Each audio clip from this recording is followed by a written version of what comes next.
Good morning to all of you. Welcome to my channel maths पे Ajit. Previous lecture में हम लोगों ने एक्सरसाइज 1.2 में क्वेश्चन नंबर 4 तक कंप्लीट कर लिया था और आज इस वीडियो में हम लोग उसी के आगे कंटिन्यू करते हैं। लेकिन जो व्यूवर्स इस वीडियो को फर्स्ट टाइम देख रहे हैं या हमारे चैनल में फर्स्ट टाइम विजिट कर रहे हैं तो उनके लिए एक मेरा सजेशन है कि इससे पहले वाला जो प्रीवियस वीडियो है क्लास 10th का उसको देखें ताकि उन्हें इस वाली वीडियो की जो और कॉन्सेप्ट हैं वो प्रॉपर समझ में आए। ठीक है, चलिए स्टार्ट करते हैं। क्वेश्चन नंबर 5 है, check 6 power n can never end with the digit 0 for any natural number n। ठीक है, इस टाइप के दो क्वेश्चन हैं, एक आपके एक्सरसाइज में भी क्वेश्चन है, ये वाला जो एक्सरसाइज का क्वेश्चन है, एक एग्जांपल भी है 4 पावर n का, तो दोनों ही क्वेश्चन सिमिलर हैं, आप इसकी हेल्प से उसको भी कर सकते हैं। ठीक है, और एग्जामिनेशन पॉइंट ऑफ व्यू से इंपॉर्टेंट क्वेश्चन भी है।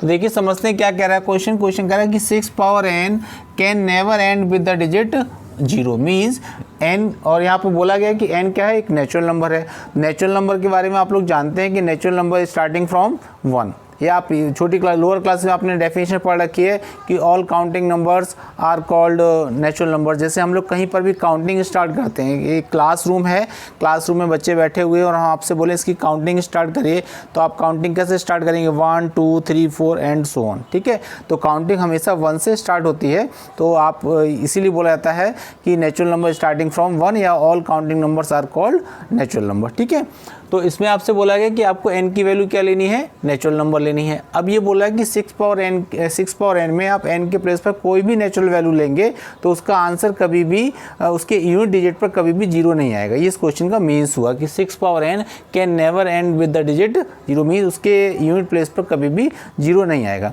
तो इस क्वेश्चन को हम लोग बाद में सॉल्व करेंगे या इस क्वेश्चन को हम लोग एग्जाम में कैसे लिखेंगे वो आपको बाद में बताएंगे। पहले इस क्वेश्चन को आप दूसरे मेथड से समझ लीजिए, इसका मीन्स क्या हुआ, इसको क्या हमें फाइंड करना है। आपसे बोला गया 6 power n can never end with the digit 0, तो हम लोग क्या करते हैं, n के प्लेस पर नेचुरल नंबर्स पुट करते हैं, क्योंकि नेचुरल नंबर्स के लिए क्वेश्चन सॉल्व करना है तो हम लोग कुछ वैल्यू पुट करते हैं, तो उससे आपको समझ में आएगा। देखिए 6 पावर 1 का मतलब क्या हो गया 6 पावर 2 6 इंटू 6 इक्वल टू 36। ठीक है, ऐसे अगर आप 6 पावर 3 करेंगे तो 6 इंटू 6 इंटू 6 कितना आ जाएगा 216। ठीक है, 216। तो आप ऐसे देख रहे होंगे कि आप जितनी पावर को इंक्रीज़ करते जाएंगे हमेशा यूनिट प्लेस पे क्या आएगा 6 आएगा। और आपसे क्या बोला गया है 0 को चेक करने के लिए, इसका 0 कभी भी नहीं आएगा। लेकिन आप इस तरीके से अगर एग्जामिनेशन में लिख के आएंगे तो आपको मार्क्स नहीं मिलेगा, तो इसलिए हमने बोला कि आपको कैसे एग्जाम में लिखना है वो हम आपको बाद में बताएंगे, पहले आप क्वेश्चन को समझ लें। ठीक है, तो देखिए, तो आपको इतना समझ में आ गया कि इस क्वेश्चन में आप n के प्लेस पर कोई भी वैल्यू पुट करेंगे इसका आंसर इसके यूनिट प्लेस पर कभी भी 0 नहीं आ सकता। अब आप ये समझिए कि 0 कब आता है। ठीक है, यूनिट प्लेस पे 0 आने के लिए क्या कंडीशंस होती हैं वो मैं आपको बता रहा हूँ। देखिए, अगर आपको 1 0 लाना है तो 1 0 लाने के लिए 2 और 5 का 1 पेयर होना कंपलसरी है। किसी भी नंबर के ऊपर अगर आपकी पावर लगी हुई है उसका आंसर में 1 यूनिट प्लेस पे 0 लाना है, इसका मीन्स ये होगा उसमें एक फैक्टर 2 और 5 होना चाहिए या 2 और 5 का एक पेयर होना चाहिए। ठीक है, अनदर अगर आपको 2 0 लाने हैं तो 2 0 का मतलब हो गया कि 2 एंड 5 के 2 पेयर्स होने चाहिए। आपको 3 zeros लाने हैं, इसका मीन्स क्या हो गया कि 2 और 5 के आपको 3 पेयर्स होने चाहिए। आई होप आपको समझ में आ रहा होगा। 1 0 लाना है उसके लिए 2 एंड 5 का 1 पेयर। ठीक है, 2 zeros लाने हैं तो 2 एंड 5 के 2 पेयर एंड 3 zeros लाने हैं तो 2 एंड 5 के 3 pairs. For example suppose that, एक छोटा सा एग्जाम्पल लेते हैं 20। देखिए 20 में यूनिट प्लेस पे 0 आ रहा है, तो 0 किस कंडीशन में आ रहा है, अगर आप 20 के फैक्टर करें तो क्या आएगा 2 इंटू 2 इंटू 5। ठीक है, तो देखिए 2 और 5 का एक पेयर आपको मिल रहा है। ठीक है, अच्छा सपोज दैट आप हम लोग ले लेते हैं 100 ले लेते हैं, इसमें देखिए 2 0 है, तो 2 0 इसके आप फैक्टर करेंगे तो इसके आप फैक्टर करेंगे तो आएगा 2 इंटू 2 इंटू 5 इंटू 5। ठीक है, देखिए 1 पेयर एंड 1 पेयर, इससे आप पेयर बना लीजिए। तो वही आपको यहाँ समझा रहा था कि अगर आपको किसी भी क्वेश्चन में यूनिट प्लेस पर 0 लाना है, इसका मतलब क्या हुआ कि उसमें 2 एंड 5 का 1 पेयर होना चाहिए। 2 जीरोज़ के लिए 2 and 5 के 2 पेयर होने चाहिए। देखिए जैसे यहाँ पर ऐसे अगर आप 1000 का मल्टीप्लाई करके देखेंगे तो उसमें 2 and 5 के 3 पेयर्स आपको मिलेंगे। तो आई होप ये आपको समझ में आ गया होगा। 1 जीरो के लिए 2 and 5 का 1 पेयर, 2 जीरोज़ के लिए 2 पेयर एंड 3 जीरोज़ के लिए 3 पेयर एंड सो ऐसे आपका बढ़ता जाएगा। ठीक है, तो आप इसमें देखिए आपका जो क्वेश्चन है इसमें आपको 2 and 5 के पेयर चाहिए। ये इसका कंक्लूजन निकल के आया आपको जब हमने समझाया कि आपको 2 and 5 का 1 जीरो के लिए बात कर रहा है at least and with the digit का 1 जीरो लाने के लिए आपको 2 and 5 का 1 पेयर चाहिए। अब आप ये बताइए कि 6 पावर n इसके आप फैक्टर करेंगे तो क्या आएगा 2 and 3 power n, 2 power n into 3 power n। ठीक है, यहाँ n के प्लेस पे कुछ भी वैल्यू होगी तो आप ये थिंकिंग करिए, सपोज n की वैल्यू 2 है तो n की वैल्यू 2 का मीन्स क्या हो गया 2 power 2 into 3 power 2। If n is equal to 3 then 2 power 3 into 3 power 3। तो n की कुछ भी वैल्यू होगी तो आपके ये फैक्टर तो फिक्स हैं, यही रहेंगे 2 and 3, बस वो उसका टाइम्स बदलता जाएगा। कहने का मतलब ये है कि इसके आप 6 के पावर n के प्लेस पर कोई भी नंबर पुट कर दीजिए, इसमें 2 और 3 ही फैक्टर्स आएंगे, वो मैनी टाइम्स आ सकते हैं, वो पावर पर डिपेंड करेगा।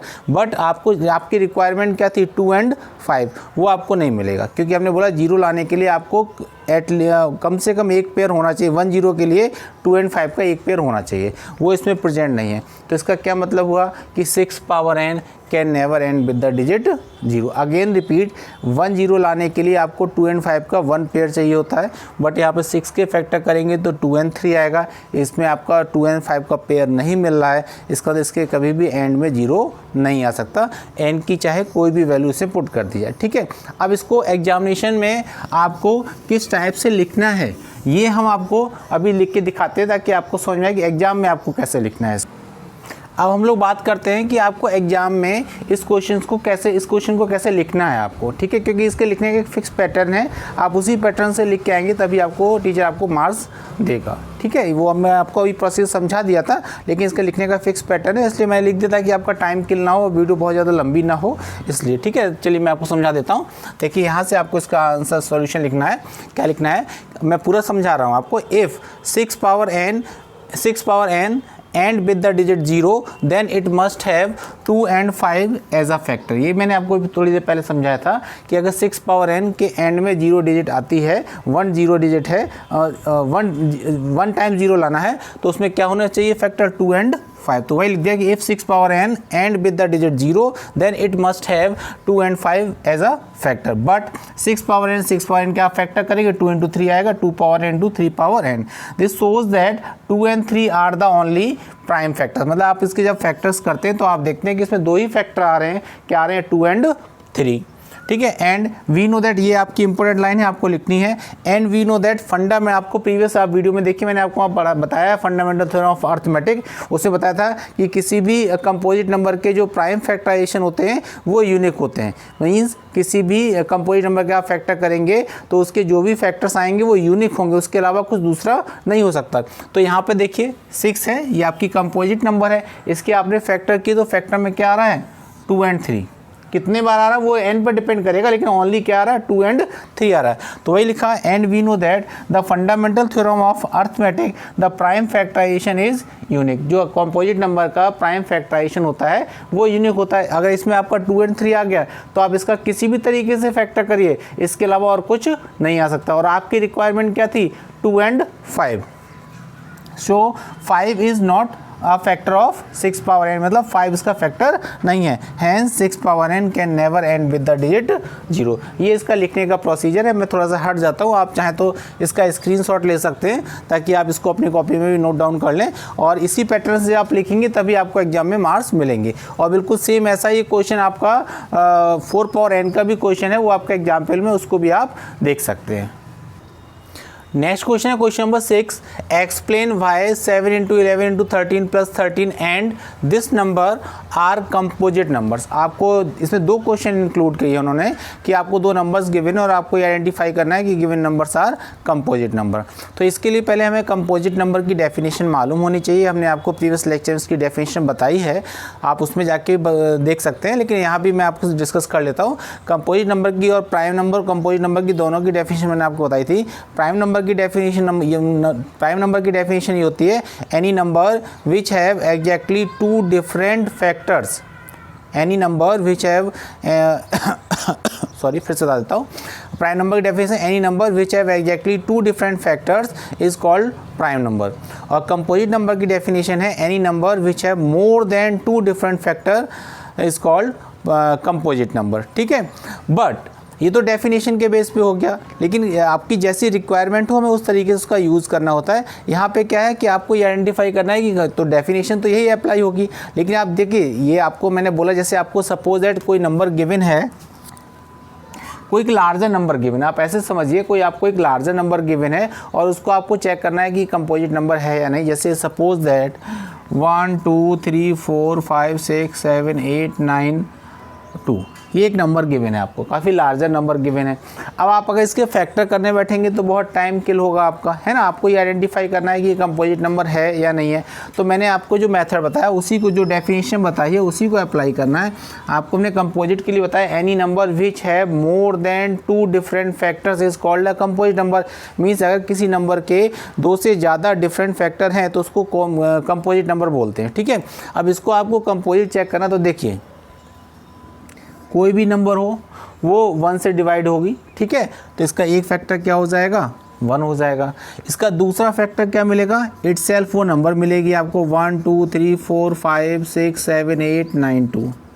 ठीक है, कोई भी नंबर आप ले लीजिए, 1 to इनफाइनाइट जितनी भी नंबर्स होती हैं उसमें आपके 1 से भी डिवाइड होगी और इटसेल्फ से भी डिवाइड होगी। अब आप देखिए आपको मोर देन 2 डिफरेंट फैक्टर्स चाहिए थे, 2 फैक्टर्स तो मिल गए, 1 मिल गया और एक ही नंबर मिल गई।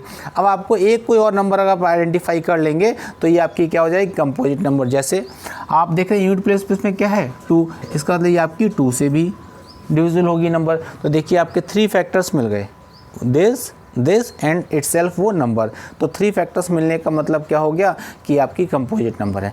जब आपके लॉन्ग नंबर्स को आइडेंटिफाई करना तो उसका यही बेस्ट मेथड है, एक 1 मिलेगा, एक इटसेल्फ वो नंबर मिलेगी, और बस आपको एक और कोई अनदर नंबर आपको आइडेंटिफाई करनी होगी। अगर वो आपने आइडेंटिफाई कर लिया तो आपकी वो कंपोजिट हो जाएगी, और अगर आपको 1 और इटसेल्फ वो नंबर मिलती है तो फिर वो आपकी कैसी हो जाएगी, प्राइम। इसी थ्योरी का हम लोग इसमें यूज़ करेंगे। ठीक है, देखिए कैसे करेंगे।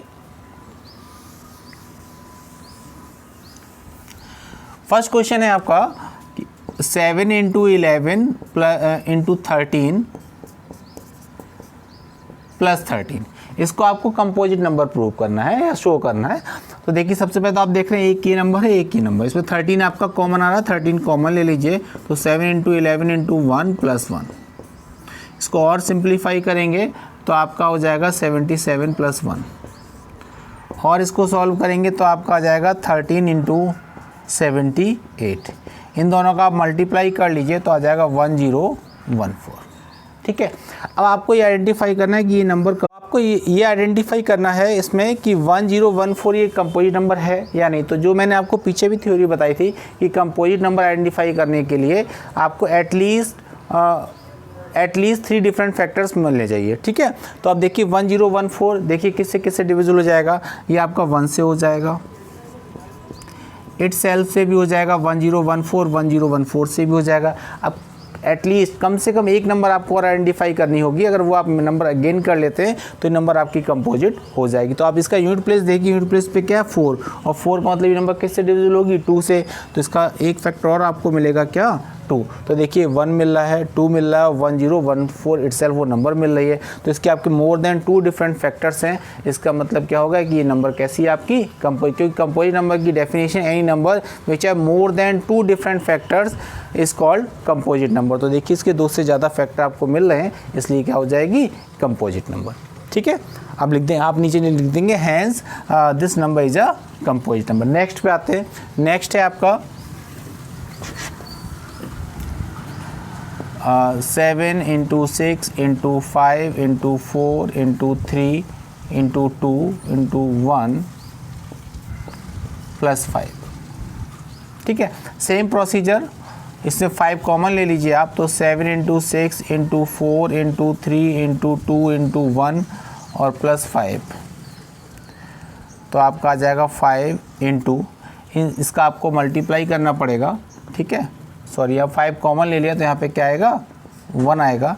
इन तीनों नंबर्स का आप मल्टीप्लाई करिए तो आ जाएगा 1008 + 1 तो आपका आएगा 5 × 1009,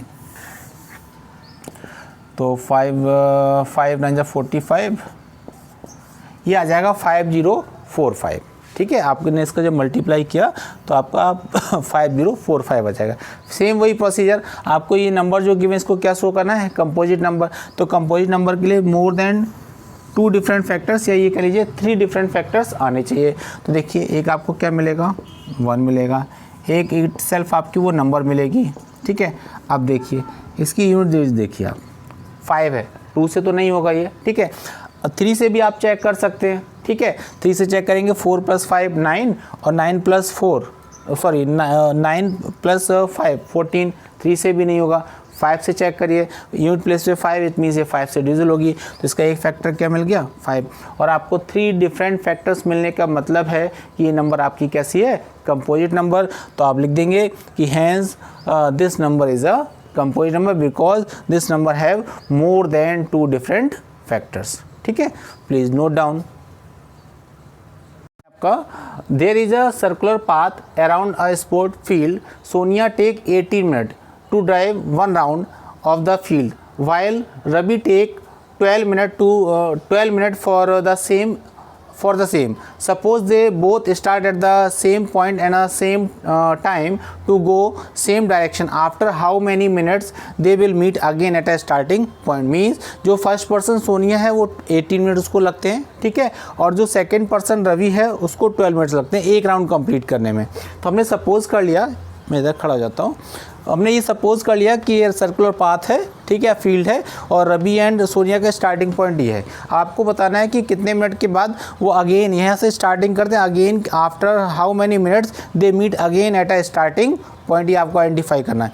तो ऐसा नहीं है कि केवल एक बार ही मीट करेंगे, अगर ये इसमें ऐसे राउंड लगाते रहे तो कई बार मीट करेंगे। ठीक है, तो ऐसे क्वेश्चंस में स्टूडेंट को ये कन्फ्यूजन होता है कि वो एलसीएम निकालेंगे या एचसीएफ निकालेंगे, और जनरली स्टूडेंट्स को रट लेता है कि इस वाली एक्सरसाइज में एलसीएम निकालना है, इससे प्रीवियस वाली में एचसीएफ निकालना था। लेकिन जब एग्जामिनेशन में आपका क्वेश्चन आएगा तो वहाँ पे ये मार्क करके नहीं आएगा कि फ्रॉम एक्सरसाइज 1.1 और 1.2। तो आपको ये समझना होगा कि हम लोग कब एचसीएफ निकालते हैं और कब उसका एलसीएम निकालते हैं। इसकी एक ट्रिक भी है, मैं आपको ट्रिक भी बताता हूँ अभी। ठीक है, लेकिन पहले इस क्वेश्चन को डिस्कस कर लेते हैं। ये इसका स्टार्टिंग पॉइंट है, आपको बताना है कि how many minutes they will meet again at a starting point, कितनी देर बाद वो यहाँ पे मिलेंगे, और पहली बार मिलेंगे तो कई बार, वो अगर राउंड लगाते रहेंगे तो कई बार स्टार्टिंग पॉइंट मिलेंगे, लेकिन स्टार्टिंग होने के बाद पहली बार यहाँ पे कब मिलेंगे वो आपको आइडेंटिफाई करना है। तो इसके लिए मेरा टेक्निक ये है कि आप ये थिंकिंग करिए कि ये जो मिलेंगे उसका जो टाइम आएगा वो टाइम इस जो 12 और 18 मिनट दे रखा है इससे ग्रेटर आएगा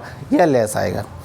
जो आपको टाइम गिवन है 12 और 18 मिनट्स, अगर ये स्टार्टिंग है, अभी इसको जो फर्स्ट पर्सन सोनिया है उसको 18 मिनट्स लगते हैं और जो सेकंड पर्सन रवि है उसको 12 मिनट लगता है। आप ये थिंकिंग करिए कि हमने दोनों को 18 मिनट दे दिया, ठीक है, तो जो सोनिया है वो 18 मिनट में एक राउंड कंप्लीट करेगी और फिर यहीं पे आ जाएगी।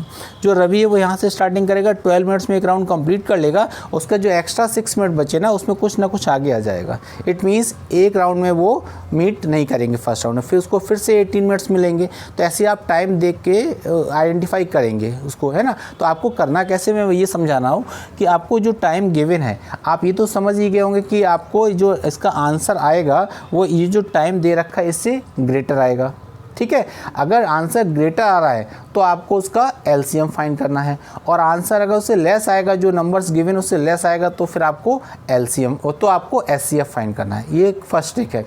सेकंड ट्रिक है कि अगर आपको लीस्ट टाइम फाइंड करना हो, ठीक है, एट लीस्ट टाइम फाइंड करना हो, तो जहाँ भी, क्योंकि आप जब एक्सरसाइज लगाएंगे तो आपको इस टाइप की प्रॉब्लम फेस करेंगे, तो आपको उसके लिए आपको ये हम ट्रिक बता रहे हैं कि अगर लीस्ट टाइम फाइंड करना है तो लीस्ट के लिए आप क्या करेंगे, उसमें एलसीएम फाइंड करेंगे, और जहाँ पर मैक्सिमम फाइंड करना है, मैक्सिमम के केस में आप एचसीएफ फाइंड करेंगे। अगेन रिपीट, जहाँ आपको मैक्सिमम फाइंड करना है वहाँ पर आप एचसीएफ फाइंड करेंगे, और जहाँ लीस्ट फाइंड करना है वहाँ पर आप एलसीएम फाइंड करेंगे, ठीक है।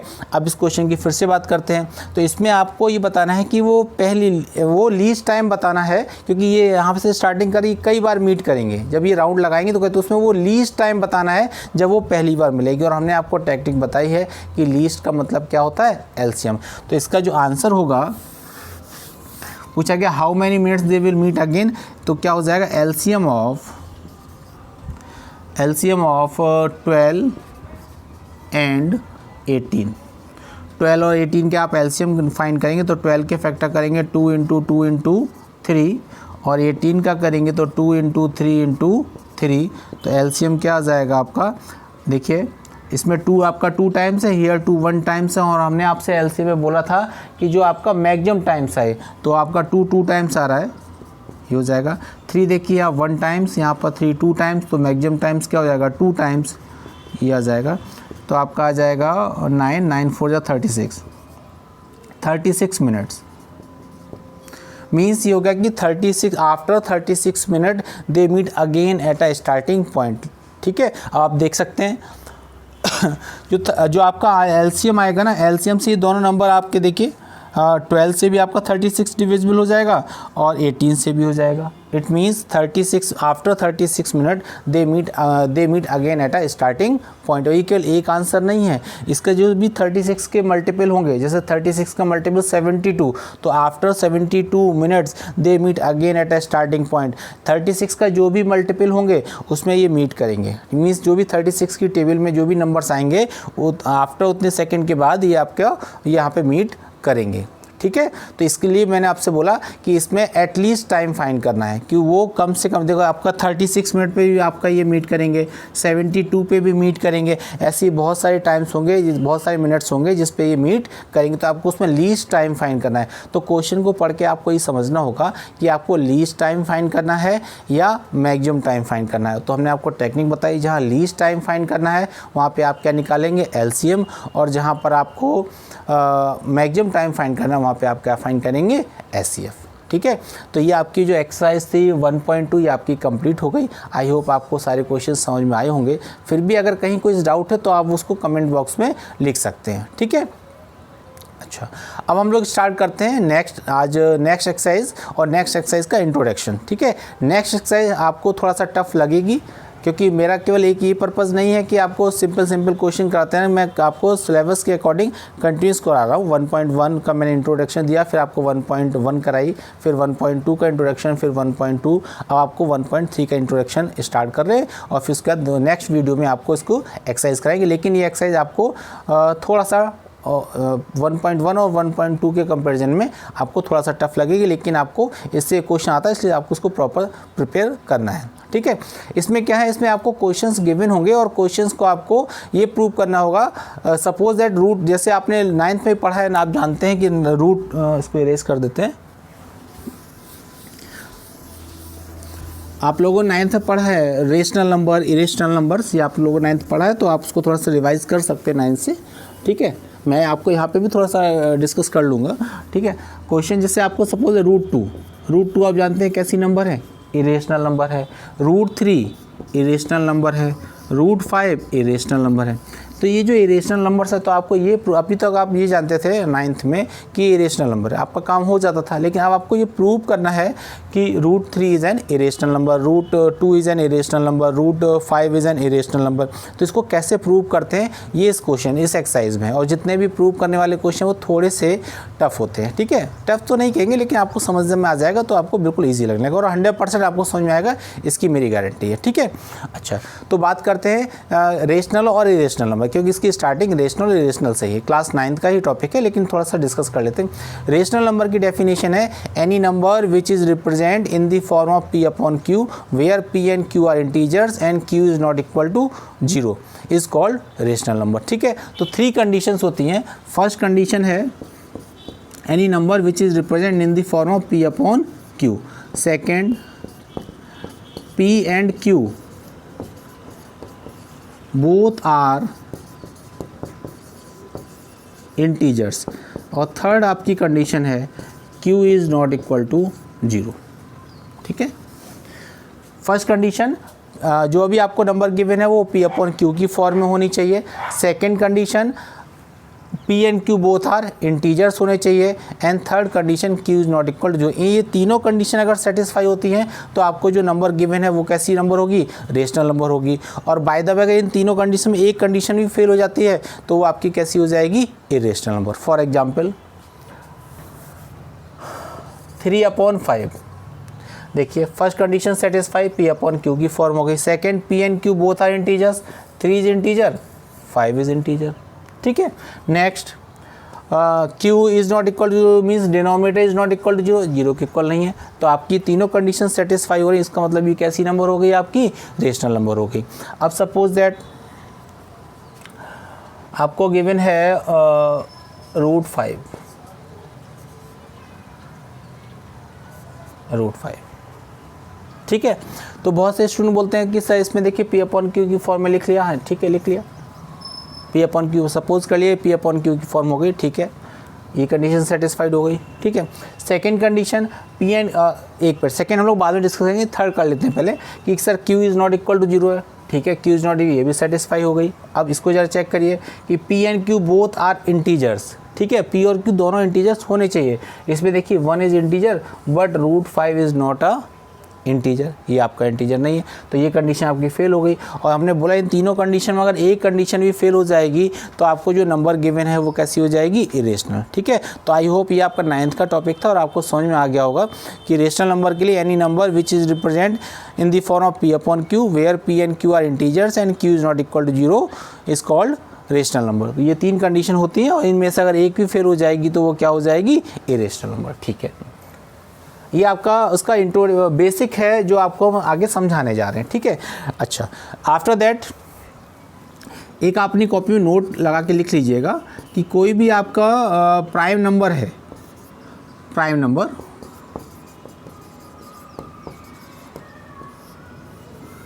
एनी प्राइम नंबर और उसके ऊपर अगर स्क्वायर रूट लगा हुआ है तो वो कैसी नंबर होगी आपकी, इरेशनल नंबर। अगेन रिपीट, कोई भी आपकी प्राइम नंबर है और उसके ऊपर स्क्वायर रूट लगा है तो वो उसका आंसर ऑलवेज क्या होगा, इरेशनल। आप किसी भी नंबर को चेक कर सकते हैं।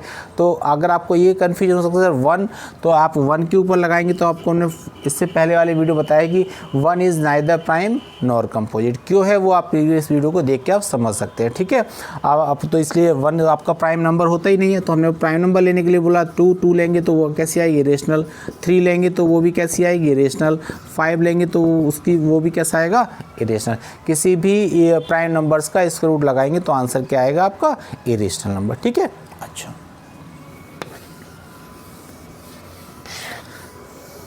अब इसमें किस टाइप के क्वेश्चंस, इसमें जो क्वेश्चंस हैं जो आपको इरेशनल प्रूव करना है तो उसका एक तो जो आपके एनसीईआरटी में क्वेश्चन दे रखा है कि prove that √3 is an irrational number, √5 is an irrational number, √7 is an irrational, इस टाइप के क्वेश्चंस हैं।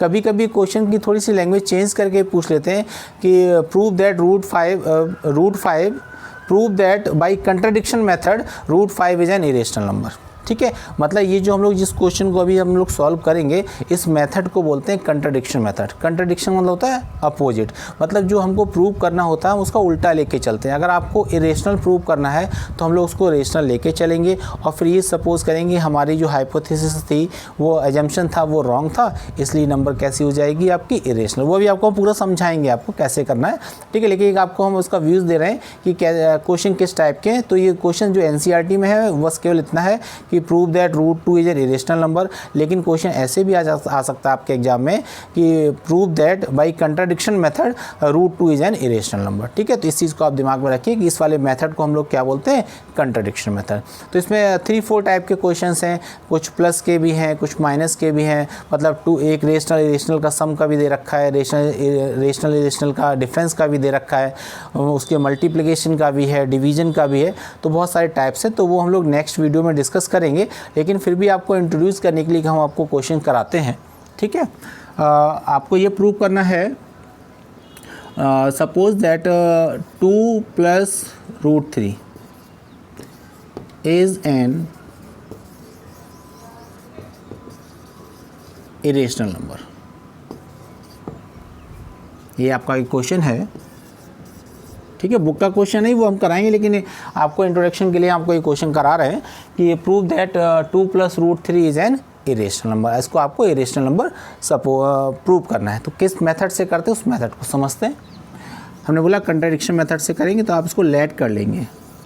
कंट्राडिक्शन मतलब तो अपोजिट, आपको क्या प्रूव करना है, इरेशनल, तो आप इसको अपोजिट सपोज करेंगे और इरेशनल का अपोजिट क्या होता है, रेशनल नंबर। तो आप ये लेट करेंगे, let 2 + √3 is a rational number, ठीक है, इज अ रेशनल नंबर। अब आप जानते हैं क्लास 9 से कि रेशनल नंबर को किस फॉर्म में रिप्रेजेंट करते हैं, पी अपॉन क्यू की फॉर्म है। तो आप इसको लिख सकते हैं p upon q equal to 2 plus root 3, where p and q are co-prime numbers and q is not equal to 0, ठीक है। P upon q equal 2 plus root 3, p and q are को prime numbers and q is not equal to, ये आपको लिखना compulsory है कि जो आप P और Q नंबर्स लेंगे वो कैसी हैं, को प्राइम नंबर्स, क्योंकि जो रेशनल नंबर होती हैं वो आपकी सिंपलेस्ट फॉर्म में होती हैं। और सिंपलेस्ट फॉर्म का मतलब ये होता है कि उन नंबर्स का अगर हम लोग एचसीएफ निकालेंगे तो उसका एचसीएफ क्या आएगा, 1। और यही किसकी डेफिनेशन है, को प्राइम नंबर्स की। को प्राइम नंबर्स का मीन्स होता है कि those numbers whose HCF is 1, ऐसी नंबर्स जिनका एचसीएफ 1 हो उनको हम को प्राइम नंबर्स बोलते हैं। फॉर एग्जाम्पल 5 एंड 7, 5 एंड ये को प्राइम नंबर्स हैं। आप इनका एचसीएफ निकालेंगे तो एचसीएफ क्या आएगा, 1। तो ऐसी नंबर जिनका एचसीएफ 1 आए उसको हम लोग क्या बोलते हैं, को प्राइम नंबर। तो रेशनल जो आपका रेशनल नंबर आपने सपोज किया, रेशनल नंबर जो है वो सिंपलेस्ट फॉर्म में होती हैं। और सिंपलेस्ट फॉर्म में होने का मतलब ये हो गया कि वो जो पी और क्यू है वो कैसे होंगे, को प्राइम्स होंगे। आई होप आपको समझ में आया होगा, ठीक है। 100% समझ में आएगा। अभी हम लोग इसका नेक्स्ट जो आपका वीडियो आएगा उसमें पूरे इसी के क्वेश्चन है, तो आपको समझ में आएंगे, लेकिन आप इंट्रोडक्शन समझिए तो बेटर रहेगा आपके लिए। तो आपने ये सपोज कर लिया कि लेट 2 प्लस रूट 3 या रेशनल नंबर, हमेशा ये सपोज करेंगे अपोजिट, क्योंकि कंट्रडिक्शन मेथड से कर रहे हैं। तो जो रेशनल नंबर्स होते हैं उसको पी अपॉन क्यू के इक्वल कर लेते हैं। तो p upon q equal to 2 plus root 3, ये लिखना कंपलसरी है कि पी एंड क्यू आर को prime numbers and q is not equal to 0। अब देखिए पी अपॉन क्यू, जो इधर आपका रूट वाला टर्म्स है उसको राइट में रखेंगे, विदाउट रूट को आप लेफ्ट में ट्रांसफर कर लेंगे तो -2 इक्वल टू रूट 3, ठीक है। एलसीएम ले लीजिए आप, तो p minus 2q equal to root 3, ठीक है। आई होप यहाँ तक तो कोई प्रॉब्लम नहीं होगी। अब देखिए रूट 3 कैसी नंबर है, इरेशनल नंबर। आपको हमने बताया कि किसी भी प्राइम नंबर के ऊपर अगर आपका स्क्वायर रूट लगा है तो वो कैसी होगी, इरेशनल नंबर, ठीक है। और 9th में भी आप जानते थे ये इरेशनल नंबर है। ये p minus 2q upon q, ये कैसे नंबर होगी आपकी, ये रेशनल होगी, ठीक है। क्यों रेशनल होगी, थोड़ा सा मैं और उसको समझा देता हूँ आपको। देखिए आपने लिखा था p एंड q आर को प्राइम नंबर्स, ठीक है। तो अगर ये को प्राइम नंबर्स हैं तो इनका एचसीएफ 1 होगा। हमने लेट कर लिया कि p इक्वल टू 2 है एंड q इक्वल टू क्या है, 3, कुछ भी आप सपोज कर सकते हैं। तो बेटा p अपॉन क्यू की वैल्यू क्या आएगी, p अपॉन क्यू की वैल्यू आएगी 2 अपॉन 3, ये रेशनल है आपकी, ठीक है। अब जरा इसकी वैल्यू निकाल के आप देख लीजिए, p minus 2q upon Q, तो p की वैल्यू है आपके पास 2, माइनस 2 इंटू क्यू की वैल्यू है 3 अपॉन क्यू की वैल्यू है आपके पास 3, तो आपका आएगा 2 माइनस 6 अपॉन 3, इट मीन्स ये आ जाएगा आपका माइनस का 4 अपॉन 3। तो देखिए ये भी आपकी रेशनल नंबर है। क्यों रेशनल नंबर है, क्योंकि आप रेशनल नंबर की डेफिनेशन आप उससे वेरीफाई करा सकते हैं। रेशनल किसी भी नंबर के रेशनल नंबर होने के लिए, आइडेंटिफाई करने के लिए 3 कंडीशन होती है। पहली condition in the form of p upon q, देखिए p अपॉन क्यू की फॉर्म है। Second condition p and q both are integers, तो देखिए -4 is a integer and 3 is also integer. Integer किसी टाइप का भी हो सकता है, पॉजिटिव भी हो सकता है, नेगेटिव भी हो सकता है, ठीक है। And third condition q is not equal to 0, denominator 0 नहीं होना चाहिए। देखिए 0 नहीं, आपको एग्जाम में करके नहीं दिखाना है, ये तो सिर्फ मैंने आपको समझाया, इसलिए समझाया कि आप ये आइडेंटिफाई कर पाएँ कि p minus 2q upon q is a rational number और इरेशनल नंबर। इसके लिए मैंने आपको ये समझाया कि आपका देखिए ये रेशनल नंबर आ रही है, ठीक है। तो यहाँ से आपका क्या कंक्लूजन निकला, यहाँ से ये कंक्लूजन निकला आपका कि ये नंबर आपकी कैसी है, रेशनल नंबर है, और ये नंबर कैसी है, इरेशनल नंबर। अब बताइए, आप 9th में आपने पढ़ा है रेशनल नंबर, इरेशनल नंबर, क्या रेशनल नंबर इरेशनल नंबर के इक्वल हो सकती है, नहीं हो सकती। इसका मतलब ये क्या है, कंट्राडिक्टरी है, अपोजिट है। अपोजिट होने का मतलब ये हो गया, या कंट्राडिक्टरी होने का मतलब ये हुआ कि हम लोगों ने जो अजम्पशन किया था, जो सपोज़ किया था, क्या सपोज़ किया था कि ये रेशनल नंबर है, वो हम लोगों का अजम्पशन रॉन्ग है। और अजम्पशन रॉन्ग है तो बाई कंट्राडिक्शन मेथड क्या हो जाएगा, this number is an irrational number. तो इसके बाद क्या लिखते हैं वो आपको समझाते हैं थोड़ा सा, ठीक है। इसको आप इक्वेशन नंबर 1 डाल देंगे। दूसरा मार्कर ले लेता हूँ, हल्का हो गया ये।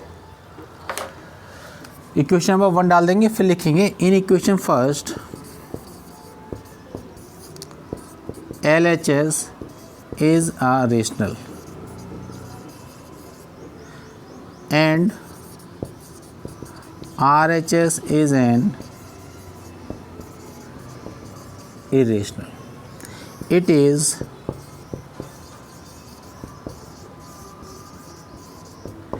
is contradict.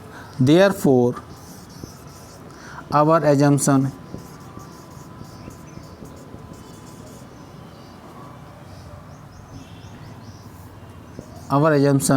is wrong. Again repeat, left hand side आपकी रेशनल है, राइट हैंड साइड आपकी इरेशनल है, तो हमने लिखा left hand side is a rational, right hand side irrational, it is contract means ये विरोधाभासी अपोजिट है, क्योंकि रेशनल नंबर कभी भी रेशनल नंबर के इक्वल नहीं हो सकती। देयरफॉर अवर अजम्पशन मीन्स जो आपने सपोज किया था, ठीक है, अवर अजम्पशन इज रॉन्ग, हैंस आपका एजम्पशन रॉन्ग होगा। आपने क्या एजम्पशन किया था कि ये रेशनल नंबर है, तो अगर ये रेशनल नंबर है, आपने सपोज किया ये एजम्पशन आपका रॉन्ग है, तो इसका अपोजिट हो जाएगा, क्या हो जाएगा, hence 2 + √3 is an irrational number. ठीक है, आई होप आपको ये समझ में आया होगा। आप आराम से वीडियो को 2-3 टाइम्स देखिए, आपको प्रॉपर समझ में आएगा। और जो नेक्स्ट वीडियो आएगा उसमें हम लोग इसी के और बहुत सारे क्वेश्चंस करेंगे, तो आपको 100% समझ में आएगा। लेकिन मैंने आपको कराने से इंट्रोडक्शन में ही बोल दिया कि आपको थोड़ा सा टफ लगेगी, लेकिन आपको ये प्रोसेस सीखना है, क्योंकि इसका एक क्वेश्चन आता है और 100% आता है। ठीक है, अच्छा, वन मोर थिंग, बहुत से स्टूडेंट को हमारा जो वीडियो जब वो देखते हैं तो उनको लगता होगा कि सर बहुत स्लो पढ़ाते हैं, लेकिन एक्चुअली में मैं तो वीक स्टूडेंट को थिंकिंग करके पढ़ाता हूँ कि जो बच्चे देख रहे हैं उनमें बहुत सारे बच्चे ऐसे भी होंगे जो वीक होंगे, तो उस पर्पज़ से मैं आपको थोड़ा सा स्लो पढ़ाता हूँ। अगर आपको लगता है कि मैं स्लो पढ़ा रहा हूँ, तो एक ऑनलाइन में ये फैसिलिटी है, वीडियो देख जो आप यूट्यूब में आप देख रहे हैं उसमें फैसिलिटी कि आप इसको एक्सेलरेट कर सकते हैं, अपनी वीडियो की स्पीड को बढ़ा सकते हैं। तो आप वहाँ सेटिंग में जाके उसको आप एक्सेलरेट करके भी देख सकते हैं। जो स्मार्ट स्टूडेंट जिनको लगता है कि सर बहुत स्लो पढ़ा रहे हैं, तो उनके लिए मैं ये बता रहा हूँ कि आप उसको एक्सेलरेट करके भी देख सकते हैं, ताकि आपका टाइम सेव हो जाए। ठीक है, और जो एवरेज या बिलो एवरेज स्टूडेंट हैं उनके लिए तो स्पीड आई थिंक ये ठीक है, और वो इसी को कंटिन्यू करें तो बेटर रहेगा। ठीक है, और मिलते हैं नेक्स्ट वीडियो में। ठीक है, देखिए, और सब्सक्राइब, जिन्होंने सब्सक्राइब नहीं किया है, जो फर्स्ट टाइम देख रहे हैं वो सब्सक्राइब कर लें, और लाइक करें, शेयर करें। Thank you, have a nice day.